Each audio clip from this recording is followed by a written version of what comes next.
देखो दो होते हैं, एक होता है समानुपाती है ना, या जिसको कहते हैं अनुक्रमानुपाती, और एक होता है व्युत्क्रमानुपाती। यहाँ बात व्युत्क्रमानुपाती की हो रही है, इनवर्सली है ना, रेसिप्रोकल जिसको कहते हैं व्युत्क्रम। अगर y 6 है तो x 2 है और x 3 है तो y क्या होगा बच्चे। इंपोर्टेंट, इसे मार्क करना, आपके एग्जाम में इस तरह का क्वेश्चन 101% देखने को मिलेगा, क्योंकि ये ट्रेंडिंग क्वेश्चन है और मैंने 2024 के हर एग्जाम को रीड किया, चाहे वो CHSL हो, चाहे वो MTS हुआ हो कुछ दिन पहले, चाहे CGL प्री हुआ हो, हर एग्जाम में ये अनुक्रमानुपाती और व्युत्क्रमानुपाती से क्वेश्चन बना है।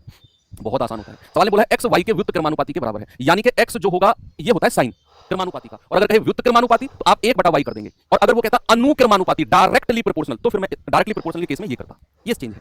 अब अगर इस साइन को आप हटाते हो, इस वाले साइन को आप हटाते हो, तो ये बराबर के साइन में चेंज करने के लिए आपको इस वाले फ्रैक्शन को k से गुणा करना होता है। k से गुणा, बस ये साइन, ये वाला साइन हट के बराबर का बनेगा, और यहाँ एक कांस्टेंट टर्म के मल्टीप्लाई में आ जाएगा, k गुणा दूसरे वाले का। अब आपसे बोला कि अगर y 6 है और x 2 है, अगर मैं यहाँ x 2 रखता हूं बराबर k गुणा, और y कितना रखना पड़ेगा 6।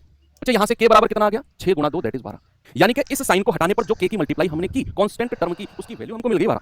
अब सवाल कह रहा है कि अगर अगर अगर x 3 है तो y कितना होगा। अब दोबारा से हमें x बराबर 3 इसी में रखना पड़ेगा, इसी में दोबारा। तो अगर मैं x बराबर 3 रखता हूं तो k की वैल्यू तो हमने निकाल दी भाई 12 और 1/y, ठीक है। तो ये y इधर आ जाएगा है ना, इधर, और ये 3 नीचे चला जाएगा 12 के, तो y बराबर कितना हो जाएगा 3 चौके 12, ऑप्शन नंबर सी।